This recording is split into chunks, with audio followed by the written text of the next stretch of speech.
Shalom, shalom, peuple de Dieu. Que le Seigneur nous bénisse et que toute la gloire lui soit rendue.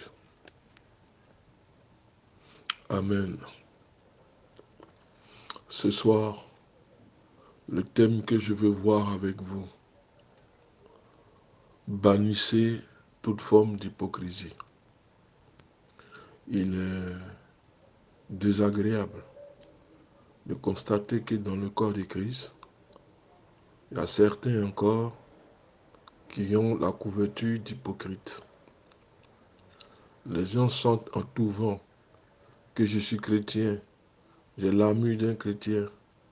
Mais lorsqu'on regarde les actes qu'ils posent, ce sont des actes qui sont empreints d'hypocrisie. Amen. Qui sont empreints d'hypocrisie. C'est des gens qui louent le Seigneur tout haut, mais les actes qu'ils font tout bas contredisent leur appartenance à la famille chrétienne.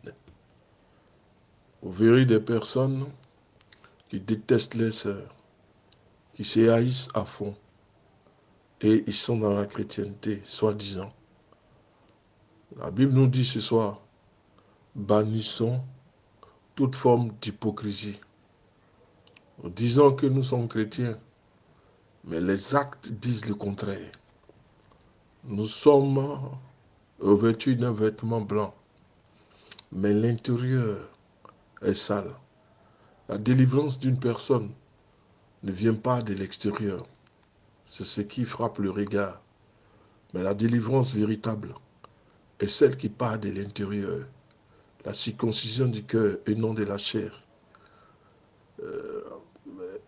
Et que les Écritures soient gravées à l'intérieur et non à l'extérieur. Thème, bannissons toute forme d'hypocrisie. Matthieu 23, le verset 27. Vous ressemblerez à des sépulcres blanchis à la chaux. Vous ressemblerez à des sépulcres blanchis à la chaux. La chaux, c'est, si je peux dire, une sorte de peinture ou une sorte de matière blanche. Quand on prend pour recouvrir le mur, avant de mettre la véritable peinture. Or, si le Seigneur nous dit alors que nous ressemblons à des sépulcres blanchis à la chaux, ce qui veut dire que l'intérieur de notre corps est sale. Le cœur, qui est le fondement de toutes choses, n'est rempli que de haine, de péché. La circoncision n'a pas été réellement faite. Nous prétendons être ce que nous ne sommes pas. Nous disons des choses, nous faisons le contraire. Marie-Beth disait ceci. Elle écrit, « Le peintre a repeint le mur du couloir. Quelques jours plus tard, j'ai découvert que même si le mur avait été repeint en neuf, les habitudes des enfants n'avaient pas changé. Ils continuaient à traîner derrière eux les mains sales sur les murs blancs propres. Cela nous fait réfléchir. Même si les murs ont été repeints en blanc, les enfants gardent les mauvaises habitudes. Ils ajoutent de la saleté à la peinture blanche. La blancheur qui nous est présentée n'est en réalité, c'est pas cette blancheur que nous devons voir. C'est une blancheur, certes, mais elle est complètement entachée. Les enfants gardent les habitudes. Ne soyons pas comme des enfants qui gardent les habitudes, abhorrant des vêtements blancs, mais l'intérieur est complètement sale. La saleté y est. Parce que nous voulons montrer aux gens ce que nous ne sommes pas en réalité. Quand on est vêtu d'un vêtement blanc, ce qui signifie que l'intérieur comme l'extérieur ne reflètent qu'un seul visage. la pureté, la bonté, la compassion. Mais l'intérieur et l'extérieur n'ont pas le même visage. De l'extérieur, nous donnons une apparence et de l'intérieur une autre.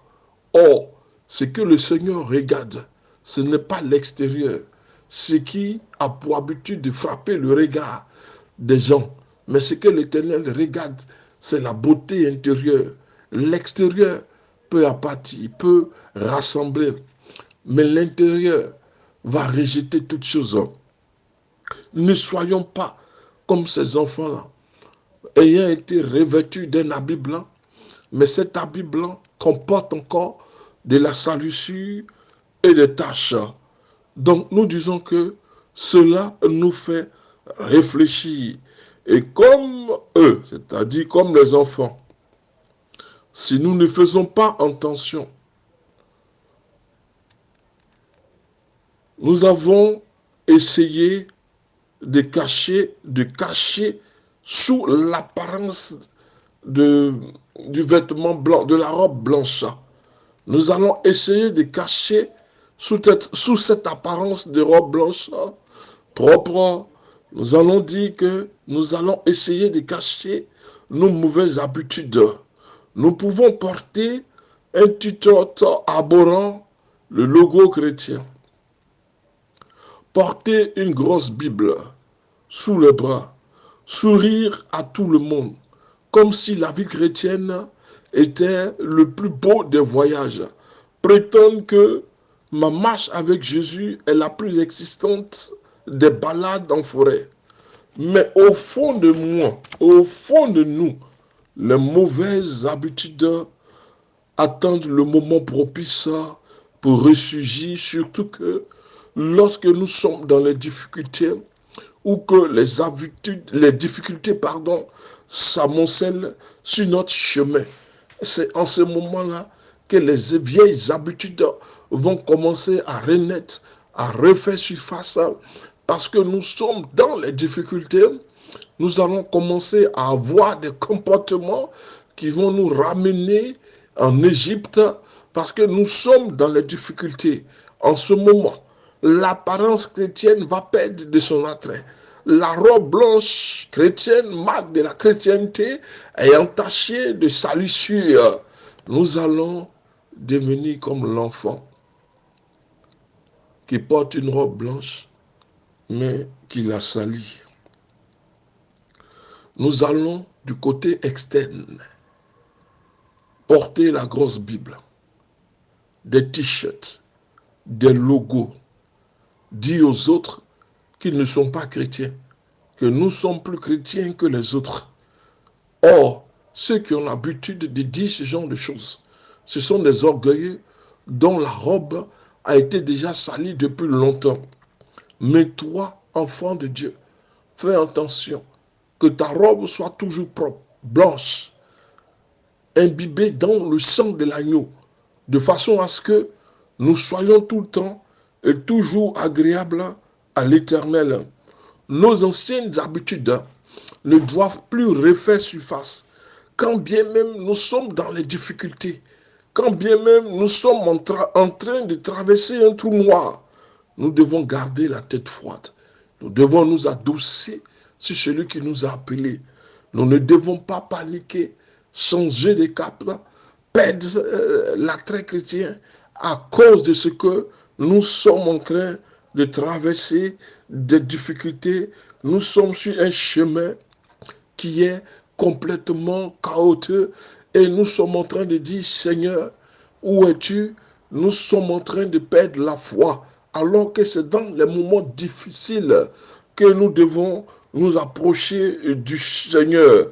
Il est plus facile, dit le Seigneur, de se comporter en pharisien au XXIe siècle, c'est-à-dire en se concentrant sur une paroi blanche, propre, tout en ignorant des marques qui sont sales, qui se cachent dessous. Le Seigneur explique ainsi qu'il est plus facile de nos jours de nous appuyer sur ce qui frappe l'extérieur. Les gens sont beaucoup attirés par l'extérieur. Pourquoi? Beaucoup de chrétiens aujourd'hui sont assis à la maison parce qu'ils n'apprennent pas la Bible. Ils ne lisent pas la Bible. Ils sont focalisés sur ce qui frappe le regard. Mais l'intérieur est sale. Cherchez à être comme des chrétiens de Béret. Ne vous laissez pas impressionner par les miracles ou toute autre chose. Parce que le diable en fait.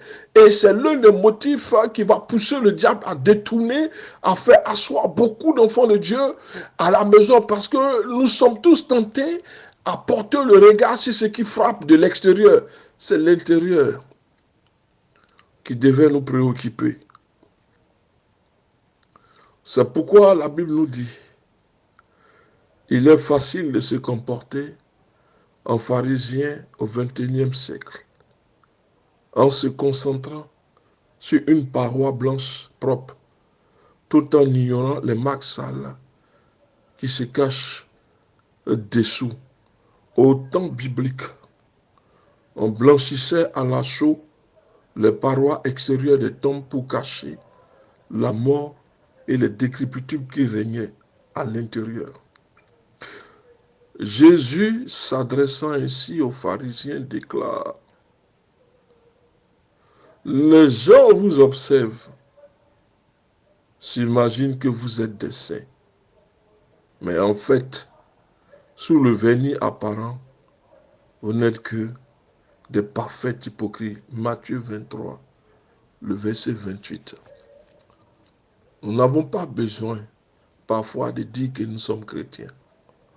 Le comportement que nous allons avoir, la marche que nous allons adopter, la façon dont nous allons nous comporter va pousser les gens à reconnaître que le Christ vit en nous.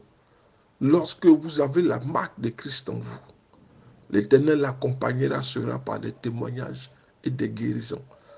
Ceux qui verront que le Seigneur est avec toi, par le témoin que tu es, le témoin fidèle, par les miracles et l'enseignement que tu diffuses, les gens sauront que celui-là est de Dieu.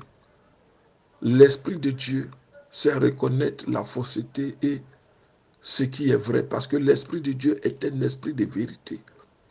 Mais nous sommes portés, enclins à être touchés par ce qui frappe de l'extérieur.